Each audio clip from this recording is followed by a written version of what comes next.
Resumo dos debates. Confira a partir de agora os momentos mais marcantes do Debate Maravilha.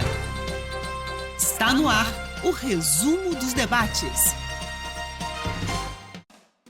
Bom dia, Araxá! Bom dia você que está comigo para mais um resumo do Debate Maravilha da semana. Você está na sua 89,9, a Rádio das Igrejas, que toca o som do céu. E de segunda a sexta, você pode acompanhar, a partir das 11 horas, o nosso Debate Maravilha, sempre com tema de relevância para você, trazendo um conhecimento da palavra, assuntos da atualidade, e você é o nosso convidado de segunda a sexta a participar ao vivo conosco também. E no sábado nós temos o resumo de todos os debates da semana, dizer a você da minha alegria de poder fazer parte da sua história, da sua casa, da sua família, e você também nos ajudando a construir a história da Maravilha FM 89,9 de Araxá, a Rádio das Igrejas que toca o som do céu. É um prazer imenso mesmo fazer parte disso e muito obrigado por você que tem nos dado uma audiência maravilhosa que vai continuar crescendo graças à sua ajuda, e eu creio que você vai continuar nesse projeto conosco. Meus queridos, iniciando o debate o resumo do Debate Maravilha dessa semana, nós tivemos aqui a presença na segunda-feira da nossa querida missionária irmã Mirtes Esté, aonde nós pudemos abordar o tema libertação, intercessão, e nós falamos aqui sobre há uma batalha espiritual acontecendo, como o cristão deve enfrentar as lutas invisíveis sem cair nos extremos e enganos. E a missionária Mirtes esteve conosco abordando esse tema, foi maravilhoso, de muito conhecimento, trazendo para nós clareza, para nós que enfrentamos lutas e batalhas que são espirituais. Vamos conferir. Na vinheta eu falo o tema e a convidada de hoje. 89 Maravilha FM, uma realização Eduardo Cunha.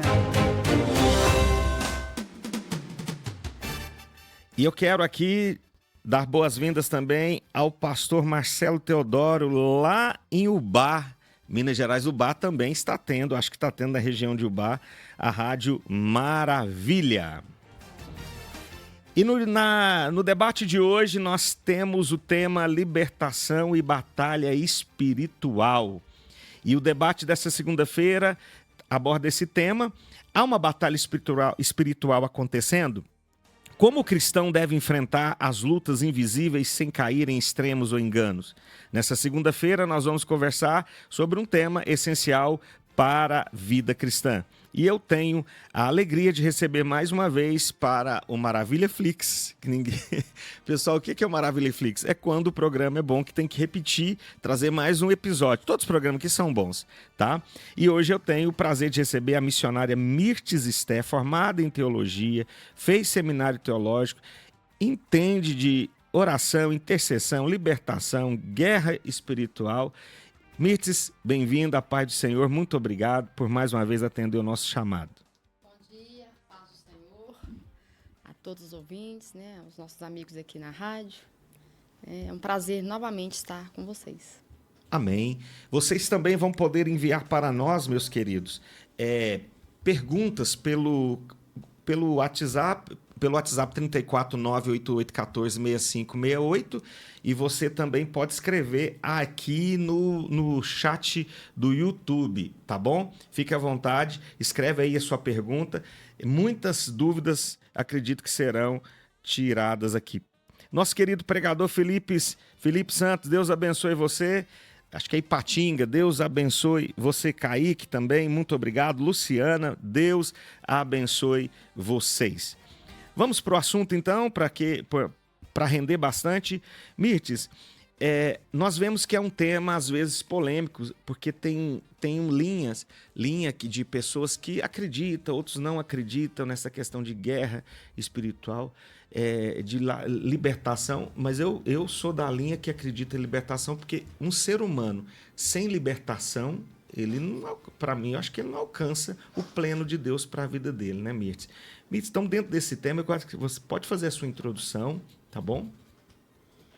Pois bem, pastor, eu concordo com o senhor que algumas denominações elas não vão concordar até com algumas questões que nós vamos trazer aqui. Mas eu gostaria de te convidar, você que vai ouvir esse programa, eu gostaria de te convidar, antes de questionar, buscar do Espírito Santo. Se o que nós estamos apresentando aqui vem dele ou não. E segundo ponto é ler as Sagradas Escrituras, né, para que você encontre algumas referências que a gente vai citar aqui também, eu acredito, para você confirmar ou infirmar, né, as suas suspeitas. E a partir disso aí, um terceiro convite que eu te faço é entender que o Senhor ele não vai dar tudo que ele tem para a mesma denominação. A igreja é dele, ele tem igrejas diferentes, para denominações diferentes. E à medida que ela for buscando, que ela for mergulhando, ele vai dar mais. Então, às vezes, ele vai dar um pouco para nós. Eu vou te interromper só um pouquinho para chegar mais perto do seu microfone. Tá. Isso. Pode falar. Pronto? Mirtes, Tá. pronto. E o Senhor, ele vai dar, às vezes, ele vai dar para nós, para as denominações, à medida que nós mergulharmos. Tem denominação que ela só nada, tem denominação que ela coloca o pé na água, né? E tem umas que mergulham fundo. Tem a ver com o nosso tema sobre oração. E à medida que ela vai mergulhando, o Senhor vai trazendo verdades profundas. Então, o que eu vou compartilhar com vocês aqui é um pouquinho que a gente tem aprendido em uma, em outra, em uma batista, em uma assembleia, em uma wesleyana, uma presbiteriana. E a gente vai vendo que a igreja é dele. Então, quando a gente despreza o que ele dá para outra denominação, nós estamos desprezando aquilo que o Senhor está dando para a igreja dele. O Senhor tem me feito abrir a visão para isso, né? Que a igreja é dele, independente da placa. Não existe assim aquele... Não, a Deus é amor, é de Deus, a Assembleia é de Deus. Não, a igreja ela não tem placa. A igreja de Cristo, a igreja que Cristo morreu por ela, ela não tem. A placa é uma organização para se organizar de acordo com o entendimento teológico, né? É isso que eu penso também. E é com desejo. Tem gente que se sente melhor em uma do que em outra, Sim. né? Ele vai se adequar melhor. Imagina se só fosse uma igreja, uma única igreja no mundo, né? Porque o ser humano que lidera, o ser humano que está nela... Seria muito difícil. Muito difícil. Mirtes, dentro do trabalho, dentro desse tema, né, de libertação, analisando as últimas conversas nossas, o que a Bíblia realmente fala sobre isso, né? E o que a Bíblia cita, libertação e guerra e batalha espiritual. Então, vou falar primeiro sobre libertação. Sim, tá bom. A princípio, eu gostaria de explicar o que é a libertação.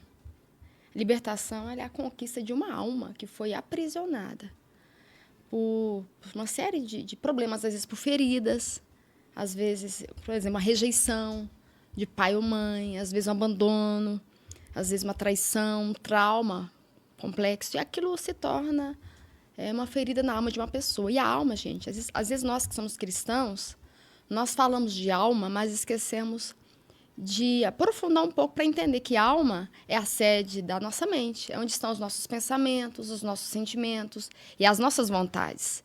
E a conquista de uma alma é você conseguir ajudar uma pessoa que aceitou Jesus a sair de prisões profundas. E falar de libertação hoje é você falar de uma sociedade diferente da sociedade de 30 anos atrás. É bem diferente. É uma sociedade com muitas feridas que nós não tínhamos há 30 anos atrás. Então, eu preciso introduzir isso primeiro para vocês, porque é um tema tão relevante nos dias de hoje. Porque nós estamos lidando com uma sociedade brasileira onde hoje nós estamos vivendo a permissividade moral. O certo virou errado e o errado se tornou certo. Uma sociedade que, em alguns estados brasileiros, 30% das crianças estão nascendo sem a certidão, sem o nome do pai na certidão. Ali já vai nascer com muita rejeição, com abandono. Então, é uma sociedade diferente da sociedade de 30 anos atrás. Então, o Senhor ele tem sempre uma ferramenta nova para um tempo novo. Mas, indo à luz da Bíblia, você vai ver, entre os... Vamos pegar, né, a vida de Jesus. Jesus trabalhava muito com libertação. Muito. O ministério dele era completo. E dentro das áreas que ele ministrava, uma delas era libertar. Ele fala, quando ele inicia o ministério dele, ele fala, né, ele vai lá em Isaías e fala, né, eu vim para libertar os cativos. Então, essa é a nossa maior referência. O próprio Jesus, o ministério dele tinha entre tudo que ele fazia, né? Ele ensinava, né? Ele discipulava, mas ele trabalhava com libertação. O ministério de líder não pode abrir mão dessa área, apesar que aí, quando Jesus morre, ele ressuscita e ele vai dar essa ordem para os discípulos, nem todos irão trabalhar tão profundamente com essa área. Um que trabalha muito é Paulo. Paulo é um dos únicos apóstolos que ele vai falar de principados, potestades, ele vai falar de batalha espiritual. E ele detalha isso lá em Efésios. Né? Ele fala sobre a armadura, ele é um dos únicos que tem coragem de entrar nessa área. Ele tem um chamado e ele aceita esse chamado. Pedro tinha sido chamado também para poder ir fazer o ministério semelhante ao de Paulo. Mas você vê que Pedro ficou um pouco resistente. E Paulo, ele entra ali, ele faz. Então, nós temos essas... Eu vou falar dessas duas referências. A de Jesus, que ele veio para libertar os cativos, libertação. E Paulo também, que entra profundamente nessa área. Né? Então, eu falei de libertação. E agora, a guerra espiritual, eu vejo muito ali Paulo lidando com ela. Né? Ele fala que, às vezes, ele entra em cidades que ele enfrenta feras que ele não imaginava. Porque ele é batalha espiritual, é guerra espiritual. Né? E lá em Efésios, no capítulo 6, ele vai detalhar melhor sobre essa guerra. Então, é a forma que eu acho que eu introduzo, biblicamente falando. É onde a gente tira essas ideias, né? É da Bíblia. É porque geralmente as pessoas elas falam assim, eu já ouvi, isso é loucura, gente. Eles falam, como que vocês acreditam nisso, né? Então, diante do que você falou para nós, Mirtz, todo problema que uma pessoa enfrenta é resultado de ação demoníaca, da influência espiritual? Não. Nem todo problema ele é espiritual, não. Às vezes, a gente coloca tudo no mesmo pacote, mas às vezes não é. Já fez essa pergunta no último programa, e tem questões que são psicológicas. Mas o inimigo, às vezes, tem questões que são emocionais, das emoções. Mas o inimigo, ele aproveita. Ele aproveita, às vezes, para agravar a situação psicológica, agravar a situação emocional. E vou dizer mais, ele se alimenta dessas feridas. Então, às vezes, é uma questão por exemplo, de uma rejeição paterna ou materna, rejeição dos pais. É uma ferida.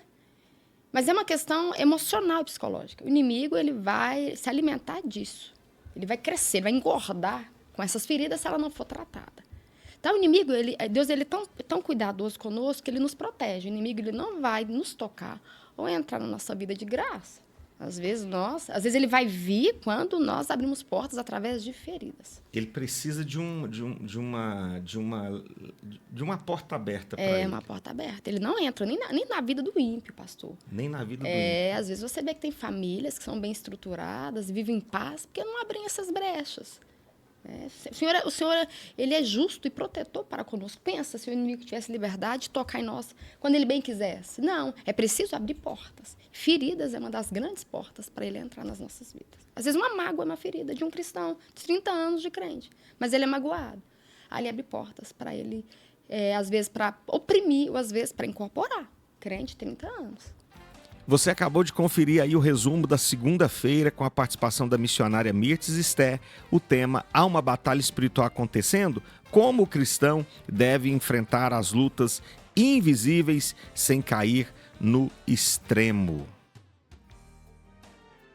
Na terça-feira, nós tivemos o privilégio de trazer para estar conosco aqui no Debate Maravilha a presença do psicólogo, teólogo e escritor Renato Galdino. E o tema que nós abordamos aqui foi o medo. O medo pode roubar o propósito de Deus na nossa vida? Pessoal, foi maravilhoso. Inclusive, ele deixou aqui para sortear para todos os nossos ouvintes e quem está participando do Debate Maravilha da semana. Vou mostrar aqui para você no YouTube, está concorrendo a esses 2 livros, O Amor Perfeito que Vence o Medo, Tive Medo e Me Escondi. Você lê primeiro Tive Medo e Me Escondi e depois você entra aqui para você ler o Amor Perfeito que Vence o Medo. Todos que participaram durante a semana, preste atenção, segunda, quarta, quinta, sexta, estarão e também hoje comentar no YouTube. Você que está comigo aí me assistindo, me ouvindo no rádio, corre lá para o YouTube, se inscreva comenta, compartilha, para mim anotar seu nome. Nós vamos anotar seu nome, você vai concorrer, o sorteio será na próxima terça-feira. Você vai estar conosco aqui no sorteio da próxima terça-feira. Lembrando que o lançamento desse livro vai acontecer dia 10 agora de julho, às 19h30, na pousada Dona Beija, tá? Então nós tivemos a presença do evangelista Renato Galdino falando sobre o medo. Vamos conferir. Como vencer o medo pela fé e pelo perfeito amor de Cristo. É o debate desta terça-feira. O medo paralisa, aprisiona e faz muitas pessoas desistirem dos sonhos, do chamado e até da fé. Mas será que Deus nos chamou para vivermos dominados pelo medo? Vamos conversar com o psicólogo, teólogo e escritor Renato Galdino, autor dos livros O Amor Perfeito que Vence e o Medo e Tive Medo, Me Escondi, sobre... Peraí que eu vou voltar que eu me confundi tudo aqui, vamos lá. Vamos conversar com o psicólogo e teólogo e escritor Renato Galdino, autor dos livros O Amor Perfeito que Vence o Medo e Tive Medo, Me Escondi, sobre como a palavra de Deus revela o caminho para vencer o medo e viver a liberdade. Será uma conversa bíblica, prática e profundamente edificante.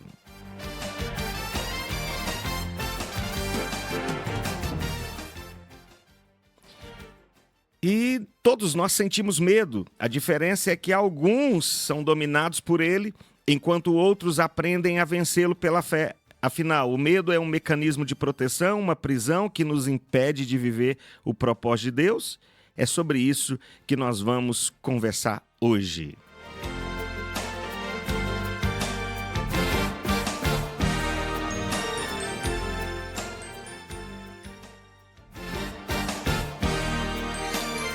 E você pode nos mandar perguntas pelo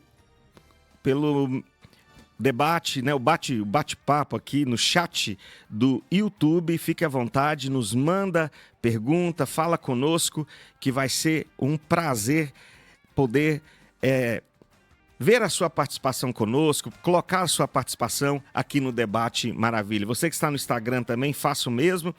E quem estiver comigo no Instagram, corre lá no YouTube, se inscreva, curta, comente, compartilhe e vamos em frente para mais um Debate Maravilha. Você está ouvindo 89 Maravilha. Um abraço ao pastor Ailson, lá de Uberaba, o Fausto, que também está comigo, o Rafael Santos, a paz do Senhor, pastor Claudeni, e ao nosso amigo e irmão evangelista Renato também, já tem o Arley lá de Campos Alto, a Marcela, que Deus abençoe vocês poderosamente. Para quem está me assistindo no YouTube, aqui estão os livros do nosso convidado de hoje, debatedor de hoje. São 2 livros interessantes. Eu quero já dar boas-vindas ao nosso querido evangelista Renato Galdino. Meu irmão, Deus abençoe você. Muito obrigado pela sua presença no programa de hoje. Eu agradeço, toda a oportunidade, primeiramente, a Deus, que tudo seja para a honra e glória do Senhor. E é um desafio estar aqui, diante de um homem que tem uma trajetória aí, um homem de Deus. E vou trazer aqui aquilo que Deus me confiou através dessa mensagem. Amém. É isso. Meu querido, não dói nada, tá? Fica tranquilo. As pessoas falam, não, irmãos, é tranquilo. Não dói nada, fique em paz. Meus irmãos, eu quero começar com oração hoje, Lucas. Eu senti de começar com oração, enquanto os irmãos aí também vão no YouTube e no Instagram orando comigo, no rádio, em casa, onde você estiver. Vamos orar? Pai amado, Pai querido, muito obrigado por essa oportunidade, pelo privilégio de estarmos aqui reunidos. Eu creio que através do amigo Espírito Santo, esse debate será edificante para a vida dos nossos ouvintes, para todos aqueles, ó Pai, que estarão conosco aqui. Também aqueles que assistirão depois no YouTube, Que a tua palavra alcance o coração dos teus servos. É o que eu te peço e dedicamos essa programação ao Senhor, em nome de Jesus. Amém. Quem ouve sabe, é 89 Maravilha.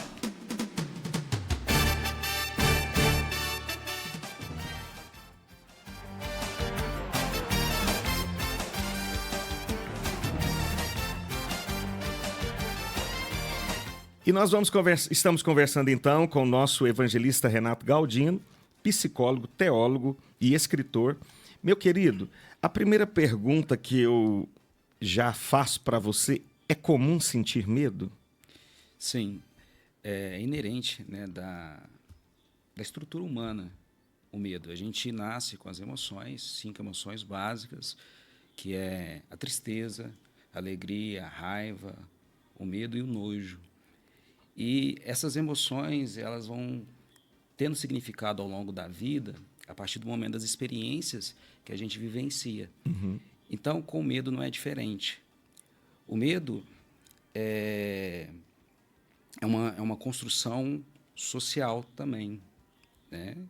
Então, a sociedade ela está estruturada em pilares, e um dos pilares que eu trago aqui, que eu denuncio através do livro, né?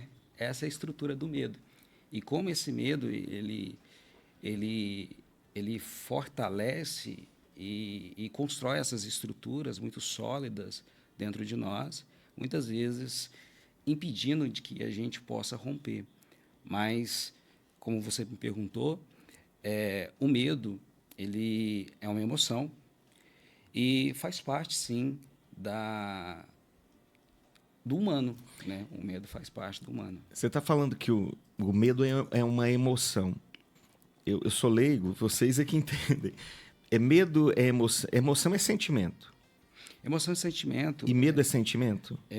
Emoção e sentimento tem uma definição diferente. Diferente.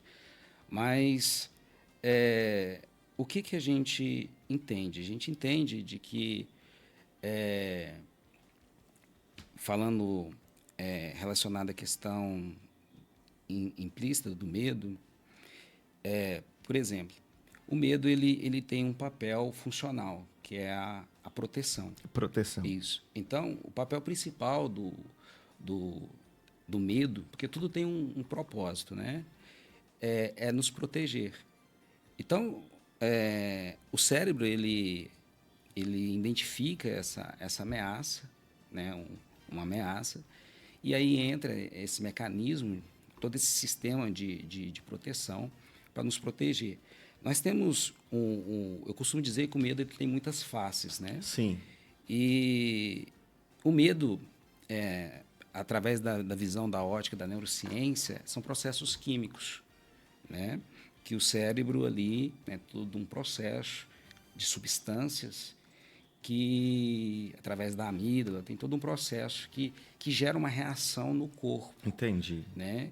E essa reação no corpo, ela registra na memória um aprendizado.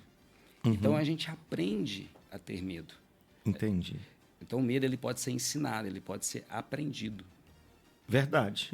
Só para descontrair, os nossos pais diziam assim, ó, não pode tomar leite com manga. Você tinha medo de passar mal, que tinha famosa congestância, você vai dar um problema, né? Não pode fazer. Então a gente vai vendo que é crendice popular, né? Tá relampeando, tem que tampar o espelho porque pode cair um raio.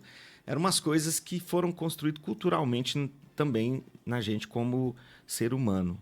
Sim, verdade. Faz sentido a minha fala? Faz sentido, porque o que você está dizendo de crenças? Crenças. Né? Isso.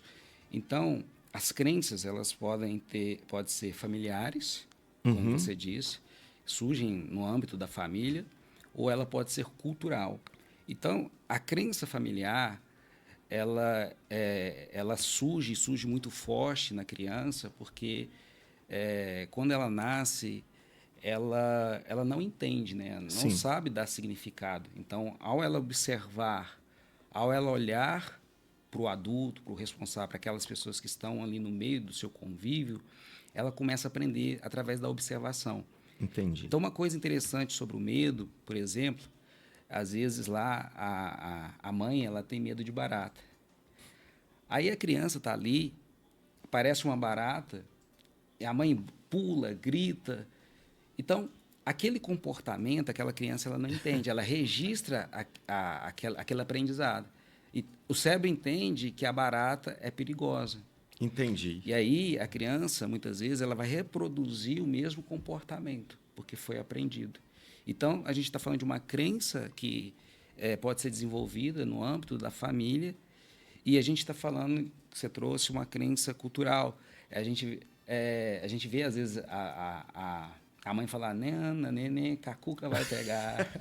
Então, a gente vai vendo Boi, na escola... Boi da cara preta. Boi da cara preta. A gente vê na escola, tinha uma moça que ficava no banheiro. Sim. Então, o medo, às vezes as pessoas elas não entendem o quanto que o medo ele pode ser prejudicial quando internalizado de uma forma equivocada. Então, quando o cérebro ele registra essa informação de uma forma equivocada, por exemplo, quando uma criança ela é atacada por um cachorro, o cachorro só morde na criança.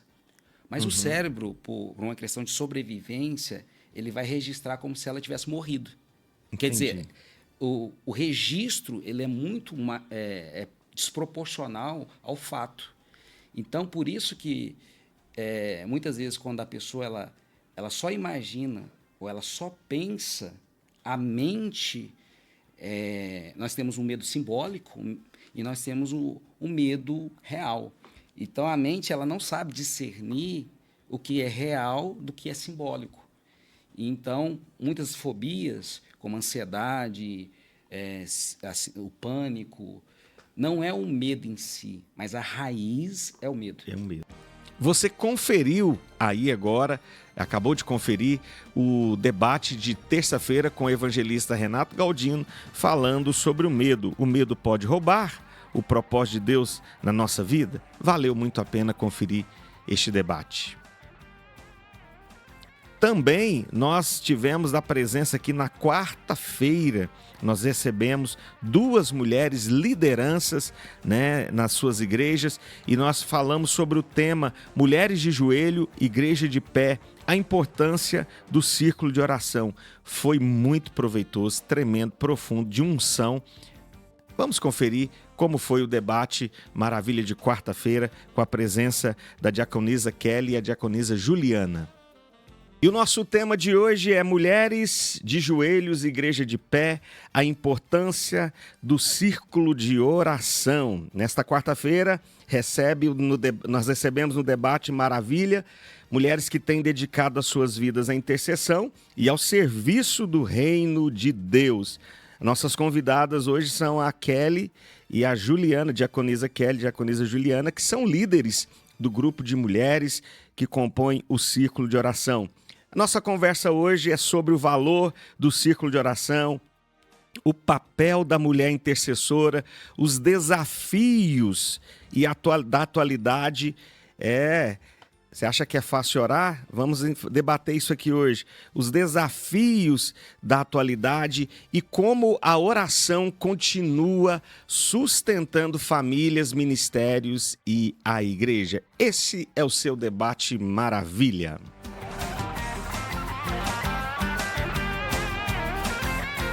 E avisando a você que está comigo, ontem esteve o evangelista Renato e nós falamos sobre o medo. Foi um programa que eu fiquei surpreso, viu, gente? Eu mesmo me surpreendi com um programa tão bom como aquele, falando sobre o medo. Eu acredito que agora eu vou enfrentar as jararacas e as cascavel, porque eu tenho medo de cobra e, de acordo com o que ele falou, né, a gente pode enfrentar.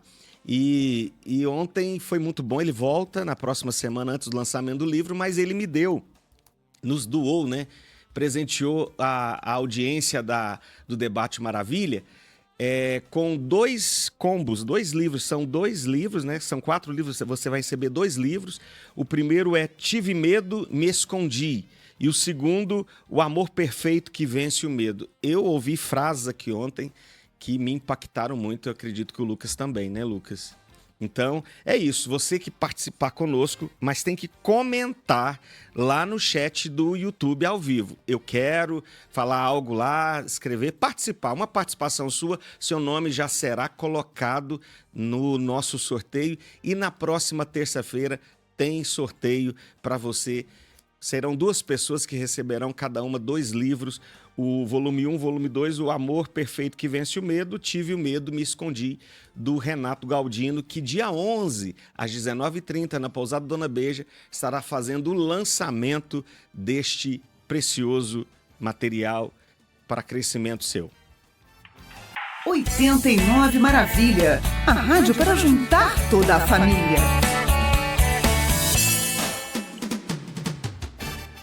E nós já vamos conversar com as nossas convidadas de hoje. É com alegria que eu recebo a Juliana e também a Kelly. Juliana, muito obrigado, bom dia, bem-vinda, na paz do Senhor. Creio que vai ser um momento importante para nós conversarmos. Bom dia, pastor, bom dia a todos que estão aí nos ouvindo. Ao nosso ciclo de oração Lírio dos Vales, tenho certeza que as irmãs estão em peso. A todos que nos acompanham, para a gente é uma alegria e um prazer estar aqui nesta manhã para falar desse assunto que é tão nosso, né? Que mexe realmente com a nossa estrutura, que é círculo de oração. Amém. Com alegria também recebemos a Kelly, que é a Juliana e a Kelly faz parte da liderança. Kelly, bom dia, a paz do Senhor, bem-vinda. Bom dia, pastor, a paz do Senhor. Bom dia para todos os ouvintes. E agradeço pelo convite, pela oportunidade. Amém. A gratidão é nossa por vocês estarem aqui. E eu já começo com a Juliana perguntando, porque nós temos várias denominações que acompanham o Debate Maravilha, a Rádio Maravilha, e eu pergunto para você o que é o círculo de oração, né? Em alguns lugares tem outro nome, mas o que é o círculo de oração e qual é a sua missão na igreja, Juliana? Então, pastor, o círculo de oração, ele começou lá em 1942, né? Através da nossa irmã Albertina Bezerra, né? Um lindo testemunho de uma mulher que, por ter uma filha que foi diagnosticada como enfermidade, que os médicos não descobriram, né, a sua enfermidade, ela convidou 7 irmãs para estarem de joelhos com ela no propósito de oração pela saúde da filha. E nisso, né, Deus estava ali já trazendo à existência o projeto que veio do coração de Deus, né, onde essas mulheres se reuniram em oração pela saúde da filha, Zuleide, e através desse propósito ali, essa menina foi curada, uma menina que não falava, né, que às vezes teria sido o seu futuro comprometido, mas a mão de Deus chegou através da oração, né, daquelas mulheres. Então, o ciclo de oração é uma reunião de mulheres reunidas num só propósito de buscar ao Senhor, de ter as suas vidas e também a sua casa, ter a sua estrutura familiar debaixo do joelho, né? O ciclo de oração é mulheres que buscam ao Senhor, inteireza de coração, pela sua vida, pela sua casa, pela igreja. Então, isso é o ciclo de oração. Entendi. E, Juliana, como surgiu o ciclo de oração na sua vida? Depois a Kelly também, eu quero que ela fale sobre essa visão que ela tem do ciclo de oração. Deixa eu passar para a Kelly, então, depois a gente vai fazendo um ping-pong aqui. Kelly, o ciclo de oração, na sua visão, a Juliana contou a história da irmã Albertina, que eu fui ver vídeo dessa mulher, ela estava viva até na década de 90, eu falei, gente, né? E como surgiu, Kelly, o círculo de oração na sua vida?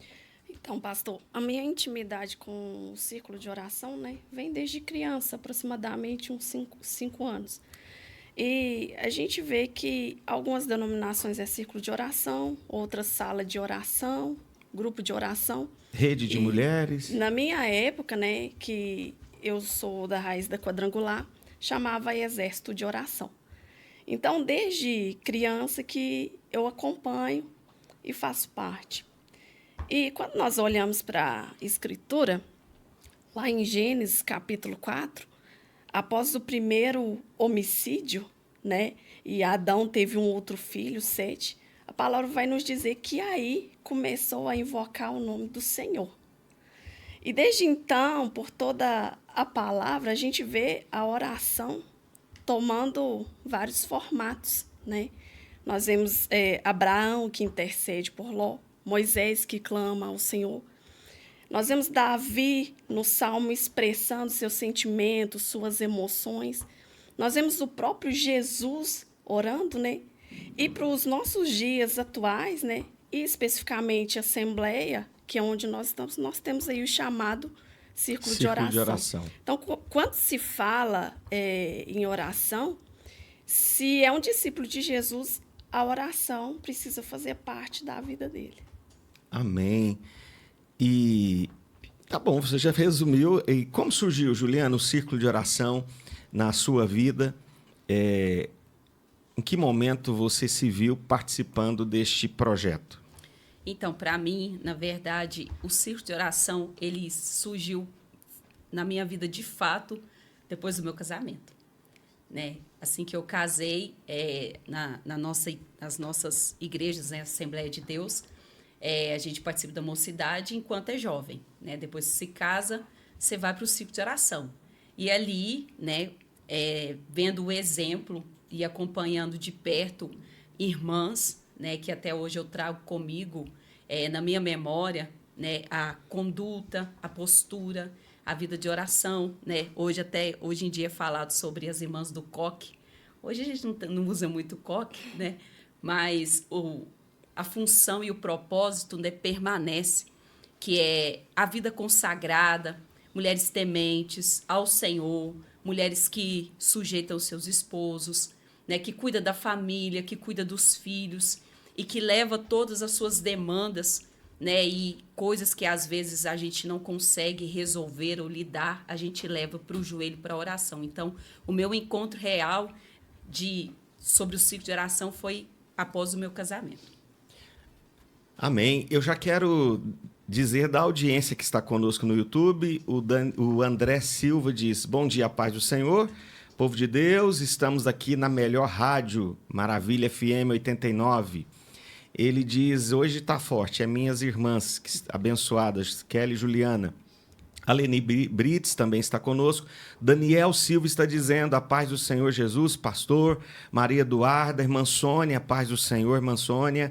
A Maria Aparecida Souza Borges está dizendo: a paz do Senhor Jesus, pastor Claudeni. Juliana, Kelly. O Osnei também, a paz do Senhor, pastor Osnei. A irmã Nilza, a paz do Senhor, está dizendo: Uberaba, estamos ligados aqui, pelo jeito ela está em Uberaba. Sulamita está conosco. Jennifer no Instagram. E Ludmila, Raquel, irmã Ítala Copati, todos estão aqui conosco participando neste momento. Meninas, a oração continua sendo indispensável para a vida da igreja? Totalmente. Totalmente indispensável, né? Nós vemos que nós trazemos a oração, como a igreja ela é o corpo, né, de Cristo, a gente vê a oração como uma das funções vitais da igreja. Para que funcione, para que tenha vida, para que permaneça viva, precisamos da oração. Você acabou de conferir o debate de quarta-feira, tema Mulheres de Joelho, Igreja de Pé, a importância do círculo de oração. Na quinta-feira, nós tivemos um tema extremamente importante e atual, muito questionado na atualidade, e nós recebemos aqui o pastor William Santos, teólogo, o pastor Marcílio, também teólogo, e nós falamos do tema: a Bíblia precisa ser atualizada? Tem erros ou contradições na Bíblia? Foi muito profundo, muito intenso. Confere como foi o debate da nossa quinta-feira. A Bíblia realmente precisa ser atualizada para acompanhar os tempos? Eu vou deixar que a Bíblia responda, a Bíblia responde a própria Bíblia, Sim. né? Mateus 24:35, os céus e a terra passarão, mas as minhas palavras jamais passarão. A Bíblia, ela não precisa ser revisada e muito menos atualizada. Por quê? Porque a mensagem de Deus, ela é eterna. As traduções, sim, devem ser atualizadas para facilitar, obviamente, a compreensão do leitor. Ou seja, nós estamos falando de linguagem. Mas a palavra de Deus ela não pode ser alterada. Ou seja, o conteúdo da informação ela não pode ser alterada. Essas alterações, normalmente, quem faz são exatamente movimentos heréticos. Por exemplo, a Testemunha de Jeová, ela alterou a Bíblia para poder tê-la como justificativa para suas próprias doutrinas. Então, há vários textos ali alterados para defender uma doutrina que é contrária à própria Sagradas Escrituras. Então, a Bíblia não precisa ser atualizada, porque a mensagem de Deus é eterna. Agora, o que me entristece é ver pastores protestantes, pastores evangélicos, afirmando isso em púlpito. Nós tivemos aí recentemente, não vou falar o nome por questão de ética, Sim. um grande pastor, inclusive ele foi excluído da Convenção Batista Brasileira, por exatamente propor essa ideia, né, de que a Bíblia precisa ser revisada e usa o argumento de que ela está ultrapassada, infelizmente. Pastor William, aproveitar que eu estou com o senhor ainda, explica para nós a inerrância e a infalibilidade da Bíblia, né? É uma das coisas que precisa ser explicado para os nossos ouvintes. Bom, inerrância é porque não há erro. Não existe erro na Bíblia. Algumas pessoas dizem que a Bíblia é cheia de contradições. Não é. Quer um exemplo? Nós temos o relato da morte de Saul no último capítulo de 1 Samuel. É muito claro que Saul cometeu autoextermínio. Ele se lança sobre a espada. Já no capítulo 1 de 2 Samuel, nós temos um outro relato de um jovem amalequita dizendo: eu matei, fui eu que matei. E aí nós temos um jogo aí. E aí, como é que faz? Saul se matou, o amalequita que matou Saul. Pois bem, nós temos ali uma mensagem verdadeira e uma mensagem falsa. A Bíblia, em nenhum momento, erra, não há contradição de texto. Nós temos alguém que conta uma mentira e nós temos o texto revelando uma verdade. Então, naquele texto, o Malequita inventa uma história para tirar vantagem de Davi e, enfim, ali não há contradição. Outros textos que se repetem em números e quantidades, às vezes é diferente. Por exemplo, você vai ver em Lucas alguns endemoniados comparecendo até Jesus e Marcos ou Mateus relatando que não era alguns, era um. E aí você diz, pô, mas aí é alguns, é dois, é três, é um? Porque um fala que um evangelista fala que é um e o outro vai e fala que é dois. Ali não há um erro e muito menos uma contradição. O que há? Ponto de vista distinto. Quando você está em um ângulo e você enxerga a história daquele ângulo, você conta a história a partir daquele ângulo. É um exemplo clássico aqui rapidinho. Você está numa rua, eu estou do lado direito da calçada, você do lado esquerdo, um carro bate em outro carro. Você vai ver do seu ângulo e você vai contar a história do seu ângulo. E quem sabe do seu ângulo você viu uma criança na janela. E no meu ângulo não tinha criança na janela. Então, quando eu vou contar a história a partir do meu ângulo, eu conto aquilo que eu enxerguei. E quando você conta a história do seu, você conta aquilo que você enxergou. Agora, qual é o fator primordial ali? É o fato em si. O que de fato aconteceu. Então a Bíblia ela não erra. Esse é um ponto importante. Ela não se acaba. Ela não fale, ela não se extingue por si só. Ela não, acabou aqui, não serve mais, joga fora. Não. Esse livro, por exemplo, nós temos aqui uma grande obra do nosso amigo Renato. Uma vez que você leu ele, se extinguiu, acabou. Para você já é o conhecimento adquirido, você não precisa mais dele. Então você guarda na prateleira e você vai dar para alguém ler. A Bíblia não.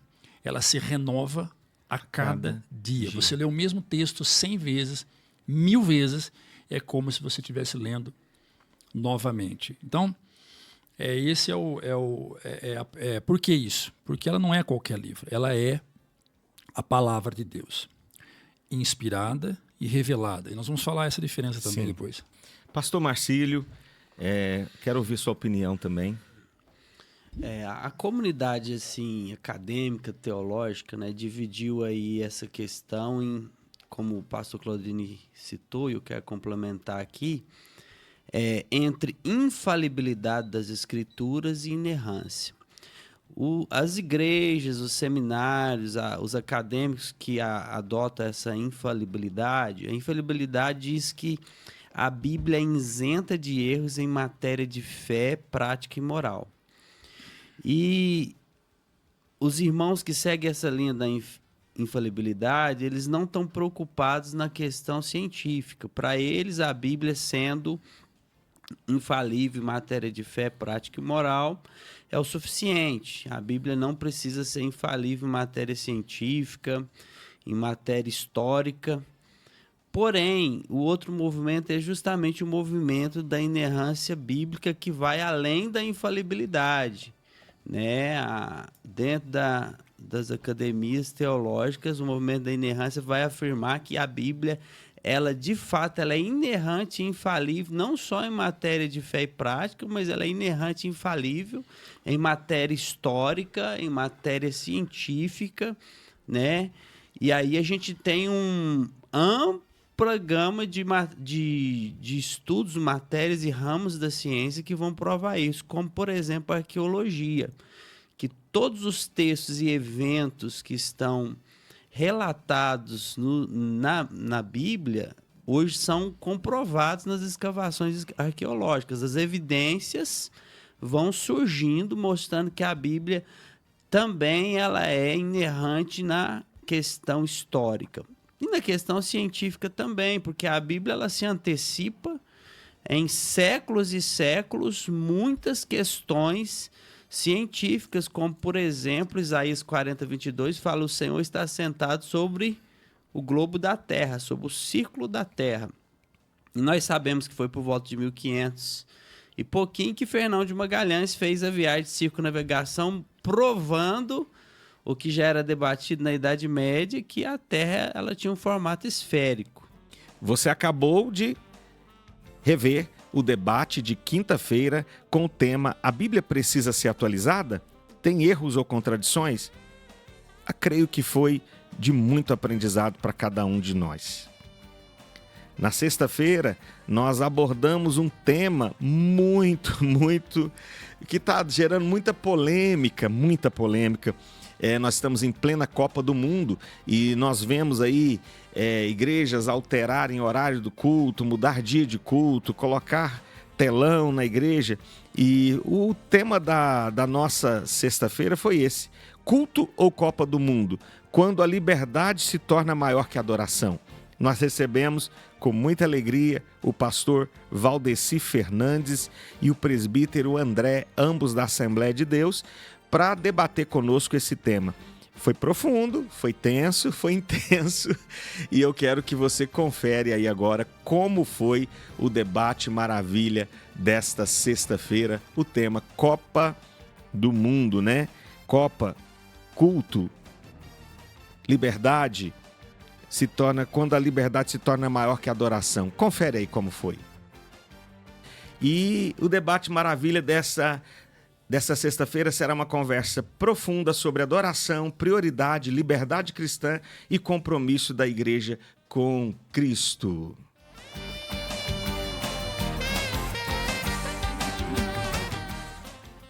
E nós vamos começar, presbítero André, dar boas-vindas, a paz do Senhor, bom dia, muito obrigado.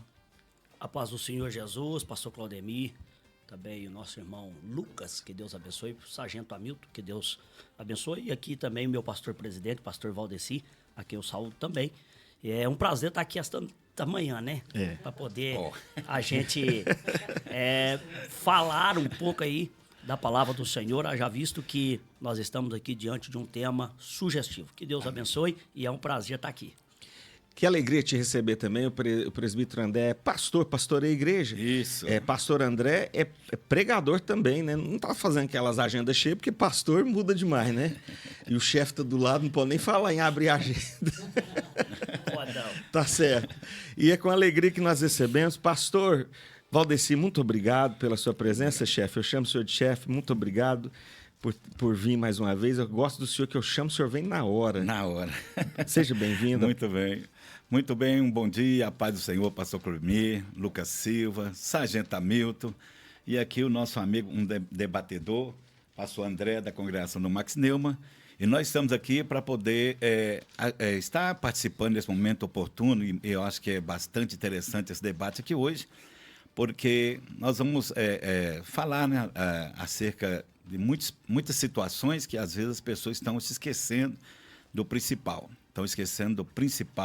e às vezes, como você bem falou aqui, essa liberdade usando da liberdade para dar ocasião à carne e à libertinagem. Eita. Então é sobre isso que nós vamos, exatamente sobre isso que nós vamos falar, que nós não podemos usar, não é? É verdade. Pastor Valdeci já começou com o direito no queixo. Vamos embora. Então vamos para a primeira pergunta, que vai render muito. Aí eu vou pedir para os meus debatedores puder abreviar assim, porque eu quero conversar muito. Ok. De vez em quando eu vou jogar uma pimenta malagueta, tá bom? Num debate, tá? Vou começar com o pastor Valdeci. Pastor Valdeci, o que Paulo quis dizer com tudo me é lícito, mas nem tudo me convém? Exatamente, nossos amados irmãos ouvintes da nossa 89, Rádio Maravilha, quando Paulo diz a respeito de tudo eu posso, fala da nossa liberdade que nós temos, porque Deus não vai subjugar ninguém debaixo de uma submissão obrigatória. A Bíblia diz que nós devemos servir a Deus por amor.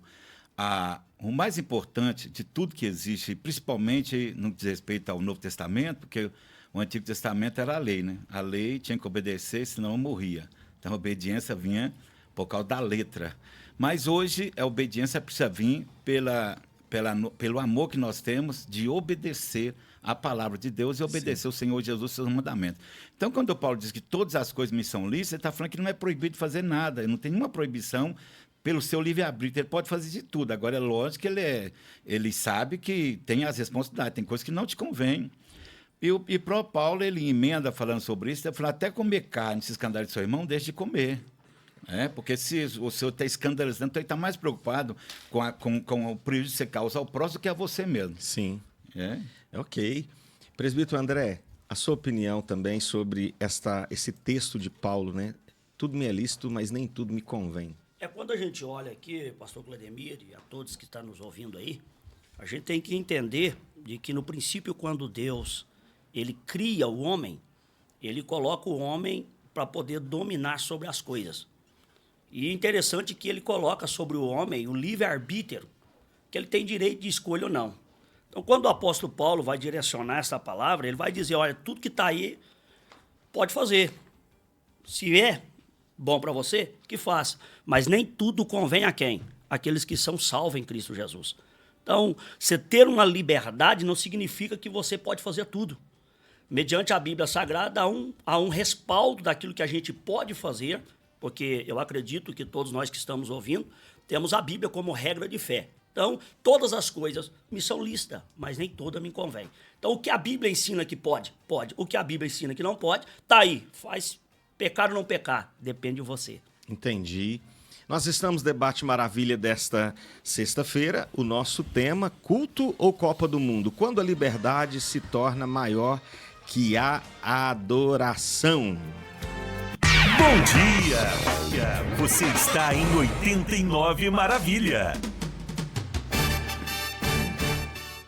E nós vamos mandar um abraço aqui a pedido do pastor Silvio para os irmãos lá de Ibitimirim. Deus abençoe vocês que estão também na sintonia, ouvindo e participando. Meus queridos, eu quero dar um aviso aqui. Não adianta você só nos assistir, tem que curtir também. Coloca lá o likezinho, né? Vamos subir esse like, se inscreva no canal, comenta, compartilha, tá bom? Isso faz toda a diferença. Um abraço ao Erivelto, ao Ainer, pela mensagem. Deus abençoe vocês. Então vamos já para o assunto? Vamos continuar o nosso assunto aqui. Pastor Valdeci. Pois não. A liberdade cristã significa que o crente pode fazer tudo o que não é pecado explícito?